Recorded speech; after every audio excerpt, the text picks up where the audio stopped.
Yahoo!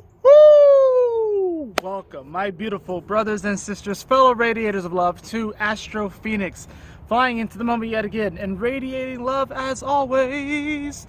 And in this video, we're going to be talking about the transits for the week of February 3rd through the 9th of 2020. Thank you so much for joining me on this video. It's such a beautiful day here in Georgia. I think the high was like in the 70s and it's winter time. But you know, Georgia weather has the tendency to throw us a few days like this during the month of winter, and I figured it would be a disservice to not make this video outside. So that's what we're doing. We're here at the playground here in the apartment complex. We're going to be talking about this week. Now, this week features multiple shifts as well as a major release date towards the end of it, and it really does kind of get us really primed and ready for the rest of 2020 and the rest of this decade for that matter. January felt insane and crazy. It almost felt like an entire year went by in the month of January alone. So now that we're coming into February, a lot of us, I get this sense that a lot of us are stumbling into this month. And I say stumble, and I say stumble, it's almost a Freudian slip. I say stumble because we're stumbling into this month with this optimism that you would think that January would kind of destroy the optimism. But for some reason in February, I'm getting the sense that there's actually optimism and more of this encouraging energy. Despite all that's happened in January, despite all of the tragedies, the intense energy, the eclipses, for some reason this month is sort of like, you know what, this is life, this is how things have been, and you know what, some things may always will be, but if I can make a change, if I can take every single day and at least take one aspect and we'll be like, how can I be better than yesterday? That's kind of the energy of this month.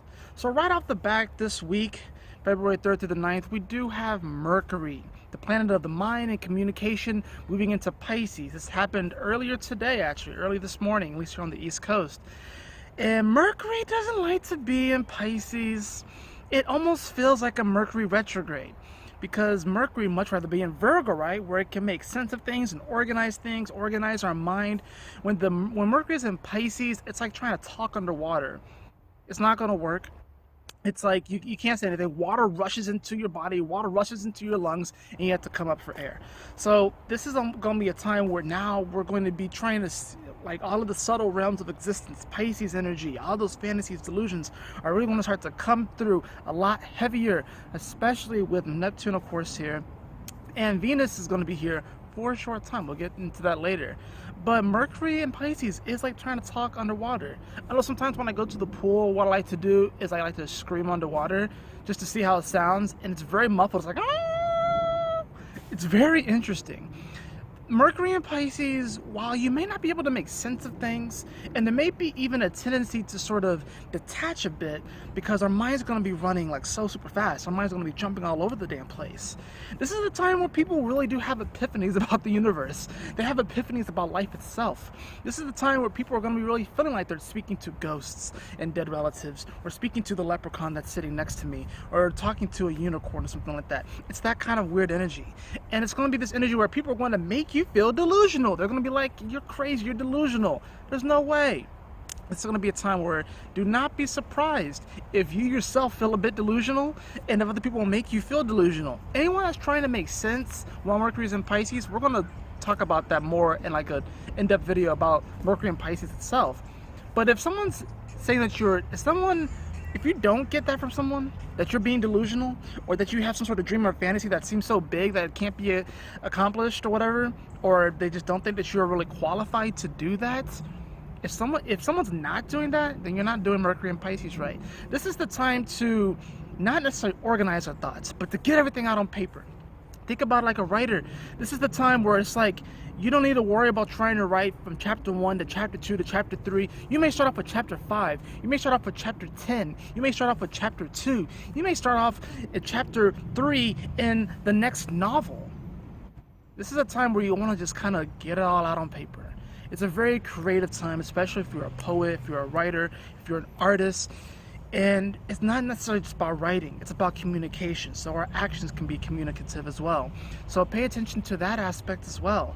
Mars is over here in Sagittarius, mind you, making a square to this Pisces energy. And I don't think they will quite square before Mars comes into Capricorn. But Mars is kind of giving us this element of taking inspired action. So we may get the epiphany or the thought with Mercury and Pisces, and then we're trying to figure out, okay, how do I ground this? How do I ground this? You know, we don't have any energy in Virgo. We have energy in Uranus, but that's not the easiest. We got all this Capricorn energy, which is putting pressure on us. So this is really going to be a time about taking inspired action on these crazy ideas and epiphanies and thoughts that are going to be coming in right now. Like I said, Mercury doesn't like to be here, but that doesn't mean that something beautiful can't come out of it. That doesn't mean that, you know, whatever dream or fantasy or illusion that you have, doesn't mean that it can't be real or made manifested. So that's the first energy that we have mainly going on. We also have Venus, which has been in Pisces, which likes to be in Pisces, right? Venus, of course, you think about love, you think about beauty, but it's also value, it's also self-worth. It's about knowing who you are.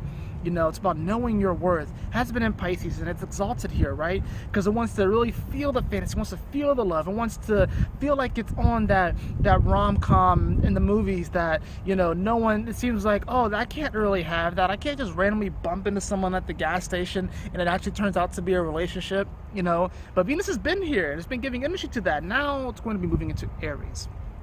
So just as Mercury's coming in here, these energies, these personal planets, Mercury and Venus, are going to be in Pisces for just a short amount of time, about 3 days or so. And then Venus is going to shift into Aries, where it doesn't like to be. So right off the bat, you got Mercury in a place where it doesn't like to be in. You got Venus in a place it doesn't like to be in. Much rather be in its rulership of Libra. Venus in Aries is definitely going to be this time where we are going to be very much so, a lot more passionate about our truth and our beliefs, and we're going to be a lot more passionate about our values. Venus in Aries is the sort of energy, it's the energy right when you get into a relationship, right?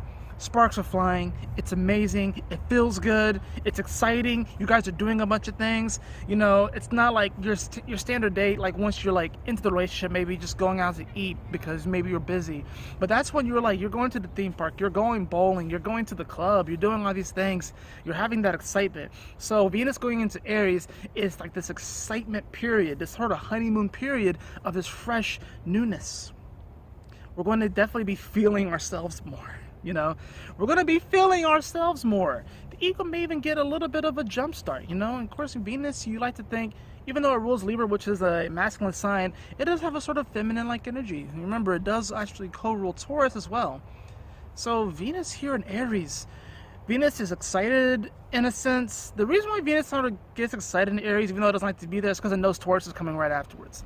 So Venus and Aries is sort of this testing ground on what type of things, what type of projects that can be initiated around this time, what type of relationships that get initiated around Venus and Aries, which of these things is going to be sustainable in the long run. And that's when we get to Taurus, and that's when we get challenged in all these Venus and Aries energies.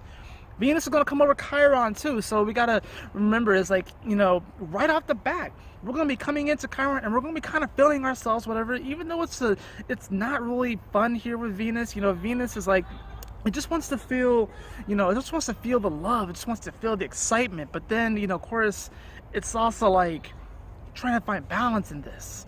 So it's like we're going to be trying to find balance here. It's going to be difficult because we're going to be more focused on the self. Then when it hits over to Chiron, that's the big deal. Because Chiron being the wounded healer, it's going to be this time where it's like, as soon as it hits, there's like, oh crap. You're going to get some type of experience like, yo, you remember when you did that thing? You remember when you acted that way? Huh? You remember how you can get reminded of as like, oh, you aren't worthy, because you remember that time where this happened and you failed or you lost, and it's sort of like this reinforcement of how you could not be worthy. But it can also be a reinforcement of like, you know what, I overcame, I conquered, I moved forward, I healed, I opened the door to the new reality.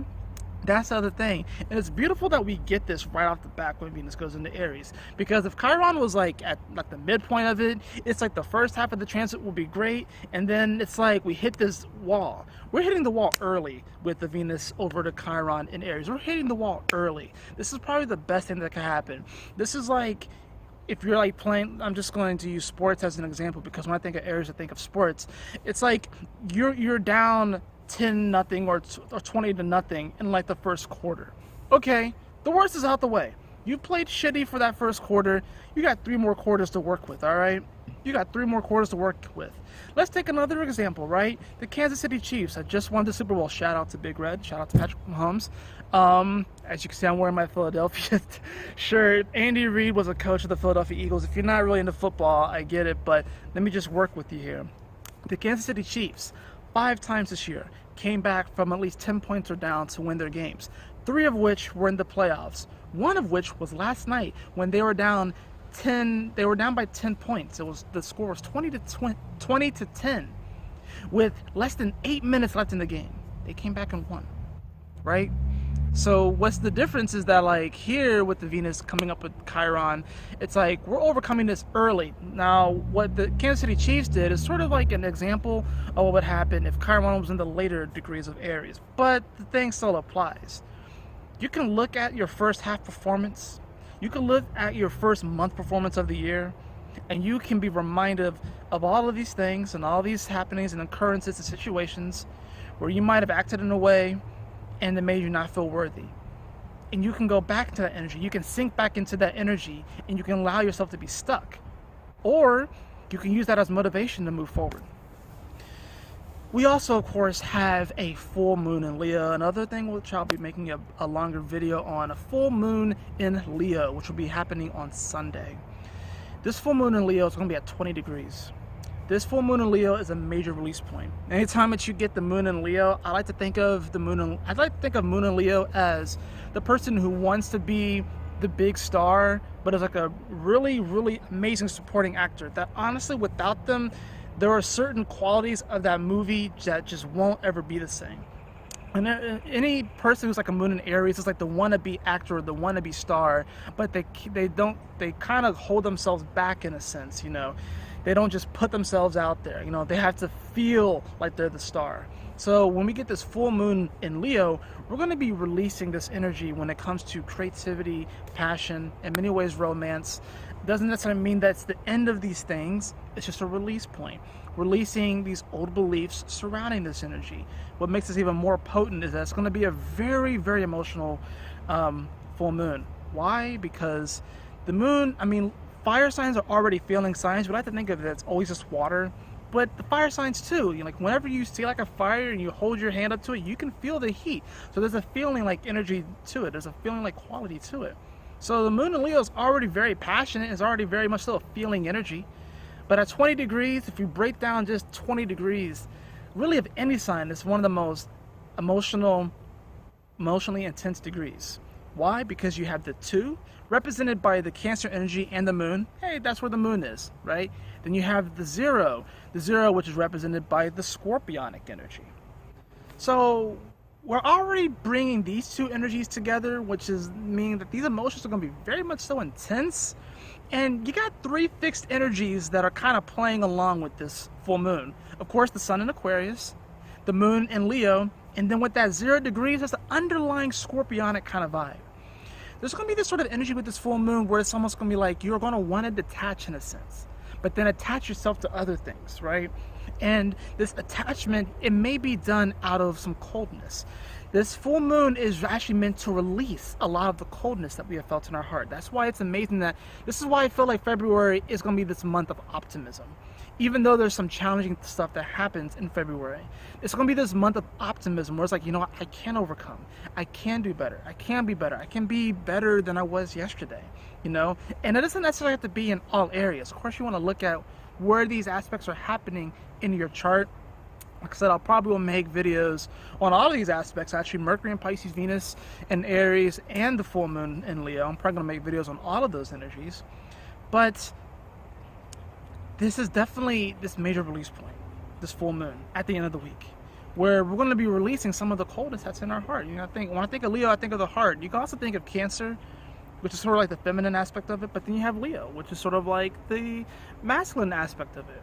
And if you kind of look at it, you know, Cancer and Leo, they're sort of like meta-humans. They're sort of like, they're starting to get into the range of these upper echelons. They're still in the first 6 signs, So it definitely deals a little bit more with the personal, right? But once you hit the Cancer, there is a sort of portal that happens. And then you get to Leo, which is the next fire sign. After Aries is the next fire sign. There's this energy, there's this dance with this energy when you go from Cancer to Leo. And of course the moon will go into Cancer and oppose all that Capricorn energy and conjunct the North Node. There's this energy where it's like we can be more than human. We all are human, but there's energy where it's like, where you see somebody accomplish something and it just seems like they're just superhuman. Like they're just like, how do you do that? Like just the other day, like yesterday, I watched a video that I watched before of Kobe Bryant, rest his soul, and all the other victims on that plane. But Kobe Bryant jumped over a pool of snakes and dunked a basketball and got it. That seems superhuman, but I guarantee you, the only way that he was able to do that is because he put in the work, he put in the energy, the time, the effort, he didn't give up, and he was passionate about it. So he didn't see it as work, it was almost play to him. Now there are going to be days when you're doing play and it feels a little bit more like work, right? There are going to be days when you're doing something that you really do love to do, and yes, they say that, oh, if you're doing something that you love to do, it's never going to feel like work. There are going to be days where it does feel like work. There are going to be days where even if you love something, you're not necessarily going to want to do it. This full moon in Leo is actually going to help you in that energy as far as like, maybe I don't necessarily feel like doing it today, but you do it anyways. And maybe you don't do it for the longest duration. Maybe it's a day where you don't necessarily feel like writing, whatever. Just using that as an example because I like to write. Maybe normally it's really super fun and you're just in the flow of it, and you do like a 2-hour writing session, but maybe one day you're not really feeling it. And you can be like, yes, you can, in a sense, honor your feelings in this moment and kind of be like, I'm just not going to write today and take a day off. Or you can just do 30 minutes and see what that does. But it still builds, it still augments. So this full moon in Leo is going to be this opportunity for us to release blockages within our creativity, within our passion. It's actually going to warm our heart up a bit. It's actually going to warm our heart up a bit. That's the kind of the cool thing about it. And it's a really great opportunity for us to kind of come out of any type of creative blockages that we may have been experiencing. So that's pretty much the week in a nutshell. Mercury in Pisces, like I said, it's like speaking underwater. But if you're not at least somewhat delusional, if you're trying to make sense out of this, it's actually going to give you more anxiety and worry about it. So you just kind of want to go with the flow and try not to overthink things too much. Venus in Aries is definitely going to inspire us to have more of the self-motivation and really believe in ourselves and to really value our action. That's another thing, is about valuing our action. So it's like every single day you can do something to build upon yesterday. So what actions are you taking? What are you doing first thing when you wake up? Maybe you usually for dessert, or maybe after you eat at night, usually you eat cookies or something like that. Maybe substitute a couple of those days with an orange. You can still enjoy cookies, but that doesn't mean that you can't substitute and do something that's better for yourself, that is better for yourself. And we all know that it's better for ourselves. We're just sometimes too stubborn to really make the change. And of course, that full moon in Leo, major release points, releasing a lot of these creative blockages that we have and just kind of going after it. Even when we don't necessarily feel like it, we can still put in a little bit of time and effort. The universe recognizes that. Your higher self recognizes that. Your spirit recognizes that. And you will be rewarded as such. That's going to be it for this weekly video. I hope that you all enjoyed it. If you did, please like, share, and subscribe. I greatly appreciate it. And if you would like to follow me on my other social links, all of that's going to be in the description below. I'm on Facebook, I'm on Instagram. If you would like a personal reading session with me, you can follow the link in the description below to astrofenixx.com. And as always, my beautiful brothers and sisters, always remember to keep moving forward, to stay focused. And I almost forgot the card that I had pulled. Before coming down here. We got the Ace of Swords. Communicating your truth unapologetically. Sharpening your sword. Some of us, our sword has not been sharpened in a while. And it's actually kind of incredible. If you ever cook a lot, you notice the difference when you sharpen your knife. You notice the difference of how well it is to cut and how just smooth it is as well. So when we sharpen our mind, you know, it's not that we're becoming calloused or hardened within the mind. It actually allows things to go a lot more smooth, and we're able to make these decisions without too many hiccups, without too many mishaps. And even if some complications and some challenges come through, we have the sharp wit and the sharp intellect to move through that space pretty much untouched. Anyways, that's going to be it for this video. I hope that you all enjoyed it. And as always, my beautiful brothers and sisters, always remember, let's try this one more time, to keep moving forward, to stay focused, and